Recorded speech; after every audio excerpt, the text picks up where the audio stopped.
Hello students, আজকে আমি তোমাদের সাথে আলোচনা করব ট্রাইগোনোমেট্রি সম্বন্ধে। ট্রাইগোনোমেট্রি কিছু বেসিক কনসেপ্ট আজকে আমরা আলোচনা করব।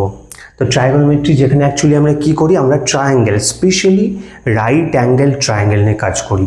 এবার রাইট অ্যাঙ্গেল ট্রায়াঙ্গেল জিনিসটা কি? রাইট অ্যাঙ্গেল ট্রায়াঙ্গেল দেখো, রাইট অ্যাঙ্গেল ট্রায়াঙ্গেল কোনটা? আগের দিনই পাইথাগোরিয়ান ট্রিপলেটস বানানোর সময় তোমাদের বলেছিলাম যে রাইট অ্যাঙ্গেল ট্রায়াঙ্গেলের কথা। রাইট অ্যাঙ্গেল ট্রায়াঙ্গেল কি? যার এই অ্যাঙ্গেলটা হচ্ছে রাইট অ্যাঙ্গেল, অর্থাৎ 90 ডিগ্রি। এবং এইটাকে কি বলা হয়? এইটাকে বলা হয় পারপেন্ডিকুলার। পারপেন্ডিকুলার রাইট, যেটাকে বাংলায় কি বলে? বাংলায় বলে লম্ব। আর এইটাকে কি বলা হয়? এইটাকে বলা হয় বেস, যাকে বাংলায় ভূমি বলে। আর এইটাকে কি বলে? এইটাকে বলে হাইপোটেনিউজ। আশা করছি এইটুকু তোমরা নিশ্চয়ই জানো, যার বাংলায় বলে অতিভুজ।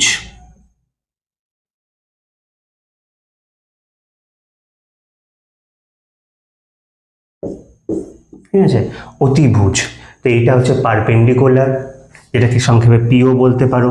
এইটাকে বেস বা বি, আর এটা হচ্ছে হাইপোটেনিউজ এইচ।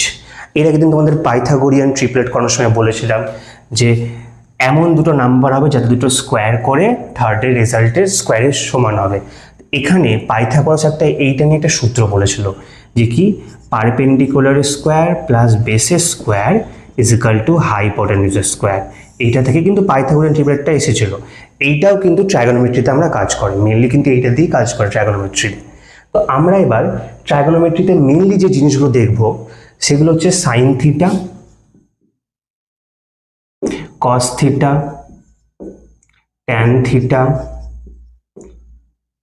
সাইন থিটার উল্টো। সাইন থিটার উল্টো হচ্ছে কোসেক থিটা, কস থিটার উল্টো হচ্ছে সেক থিটা, আর ট্যান থিটার উল্টো হচ্ছে কট থিটা। এবার অ্যাকচুয়ালি ট্রাইগোনোমেট্রিতে আমরা কি করি? ট্রাইগোনোমেট্রিতে আমরা এই যে অ্যাঙ্গেল আর এই যে সাইড, এই দুটোর মধ্যে একটা রিলেশন বের করি। সেগুলো তুমি দেখতে পাচ্ছ, তবে সাইন থিটা, ট্যান থিটা, এগুলো। এবার ফার্স্টে হচ্ছে সাইন থিটা। দেখো সাইন থিটা আমরা কোনটাকে বলবো? দেখো সাইন থিটা মানে হচ্ছে পারপেন্ডিকুলার বাই হাইপোটেনিউজ, মানে পি বাই এইচ, বা বাংলায় বললে লম্ব বাই অতি। অতিভুজকে সংক্ষেপে আমি অতি লিখছি, ঠিক আছে? লম্ব বাই অতি মানে এইটা বাই এইটা। পারপেন্ডিকুলার বাই হাইপোটেনিউজ, এইটা হচ্ছে সাইন থিটার ভ্যালু। তারপরে হচ্ছে কস থিটা। কস থিটা কি? কস থিটা হচ্ছে বেস বাই হাইপোটেনিউজ। তো হাইপোটেনিউজ কিন্তু নিচে থাকছে। একটা যদি পারপেন্ডিকুলার বা লম্ব বাই অতিভুজ হয় তাহলে সেটা হচ্ছে তোমার সাইন থিটা, আর যদি বেস বাই হাইপোটেনিউজ হয় সেটা হচ্ছে cos theta. B by hypotenuse, বা বাংলায় বললে ভূমি বাই অতিভুজ। ঠিক আছে, নেক্সট হচ্ছে ট্যান থিটা। ট্যান থিটা হচ্ছে কি? ট্যান থিটা হচ্ছে লম্ব বাই ভূমি, মানে পারপেন্ডিকুলার বাই বেস, লম্ব বাই ভূমি। আচ্ছা, এখান থেকে জিনিস আমি তোমাদেরকে বলবো, লম্ব বাই ভূমি।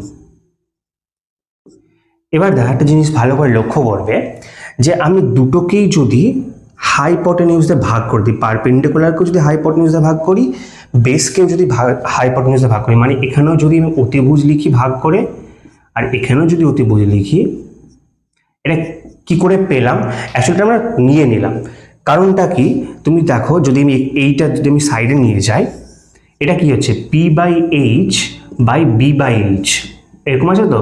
তাহলে এটা মানে কি? পি বাই এইচ অপোজিট থেকে যাবে, আর নিচে যেটা থাকে সেটা উল্টে যায়, গুণ আকারে হয়ে যায়, কারণ এটা তো বাই মানে ভাগ। তাহলে গুণ, এটা এইচটা উপরে চলে গেল আর বিটা নিচে চলে এলো। তাহলে এইচ আর এইচ কেটে গেলে কি পড়ে থাকলো? পি বাই বি পড়ে থাকলো, রাইট? তো আমি পি বাই বিকে জাস্ট দুটোকে উপনিজ দুটোকে এইচ দিয়ে ভাগ করে নিয়েছি, মানে হাইপোটেনিউজ বা অতিভুজ দিয়ে ভাগ করে নিয়েছি। দিয়ে আমি কি পেয়েছি? লম্ব বাই অতিভুজ আর ভূমি বাই অতিভুজ। এখন দেখো লম্ব বাই অতিভুজের ভ্যালু কত? Sine theta. তাহলে আমি লম্ব বাই অতিভুজকে আমি লিখতে পারি সাইন থিটা বাই, তুমি দেখো ভূমি বাই অতিভুজের ভ্যালু কত, বা বেস বাই হাইপোটেনিউজের কস থিটা, তাহলে এটাকে লিখতে পারি আমি কস থিটা। তাহলে দেখো তুমি এখানে কি পেলে, যে ট্যান থিটা সমান সমান sine theta by cos theta. তাহলে ট্যান থিটার ভ্যালু হচ্ছে sine theta by cos theta, right. তাহলে ট্যান থিটার ভ্যালু হচ্ছে sine theta by cos theta, তুমি পেলে, রাইট। এবার আমরা আরো তিনটে কোণের কথা বলেছি, সেটা হচ্ছে কোসেক থিটা, সেক থিটা আর কট থিটা। তো সেইগুলোর ব্যাপারে আমি বলবো। দেখো যেটা সাইন থিটা পেলাম না, সাইন থিটা সমান সমান পারপেন্ডিকুলার বাই হাইপোটেনিউস, জাস্ট সেটাকে উল্টে লিখে দাও। মানে কিরকম, যে যদি আমি হাইপোটেনিউস বাই পারপেন্ডিকুলার লিখি, মানে এটা কি হয়ে যাবে, এটা কিন্তু অ্যাকচুয়ালি 1/sin থিটার ভ্যালু।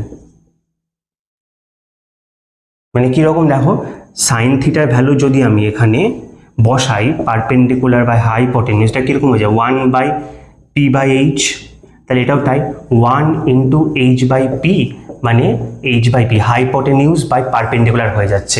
মানে তুমি এটাই পাচ্ছ, এই যে হাইপোটেনিউস বাই পারপেন্ডিকুলার, এটাই হচ্ছে কোসেক থিটা। কোসেক থিটার ভ্যালু হচ্ছে 1/sin থিটা। মানে কিরকম তুমি বলতে পারো, যে কোসেক থিটা হচ্ছে 1/sin থিটা, সাইন থিটা হচ্ছে 1/কোসেক থিটা। তুমি দুটোকে ভাইস ভার্সা করতে পারো। আর তুমি কি লিখতে পারো, সাইন থিটা সমান সমান 1/কোসেক থিটা। ঠিক আছে, এটা তুমি লিখতে পারো, কারণ ঠিক উল্টো, সাইন থিটাকে এখানে নিয়ে চলে যাও, কোসেক থিটাকে এখানে নিয়ে চলে এসো, একই ব্যাপার। থিটার উল্টো হচ্ছে সাইন থিটা, সাইন থিটার উল্টো হচ্ছে কোসেক থিটা, এরকম। নেক্সট হচ্ছে কস থিটা। কস থিটা মানে আমরা কি পেয়েছিলাম, বেস বাই হাইপোটেনিউস। তুমি যদি এটাকে হাইপোটেনিউস বাই বেস করে নাও, মানে 1/cos থিটা হয়ে গেল এটাও। এটার ভ্যালু হচ্ছে সেক থিটা। ঠিক আছে, এই যে 1/cos থিটা মানে হয়ে যাচ্ছে সেক থিটা, মানে সেক থিটা মানে হচ্ছে 1/cos থিটা। আচ্ছা, তো একইভাবে ট্যান থিটার উল্টো হচ্ছে 1/cot থিটা। মানে ট্যান থিটার ভ্যালু কি ছিল, ট্যান থিটার ভ্যালু ছিল কি পারপেন্ডিকুলার বাই বেস, তো কট থিটার ভ্যালু হয়ে যাবে বেস বাই পারপেন্ডিকুলার। মানে কি আমরা এটা দেখেছিলাম যে ট্যান থিটা মানে কি sine theta by cos theta.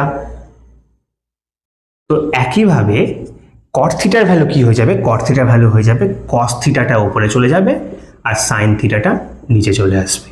বাস এটাই, যে ট্যান থিটার উল্টো কট থিটা, সেক থিটার উল্টো কস থিটার উল্টো সেক থিটা, সাইন থিটার উল্টো কোসেক থিটা, সাইন থিটা 1/কোসেক থিটা, কস থিটা 1/সেক থিটা, আর ট্যান থিটা যেমন হচ্ছে 1/cot থিটা।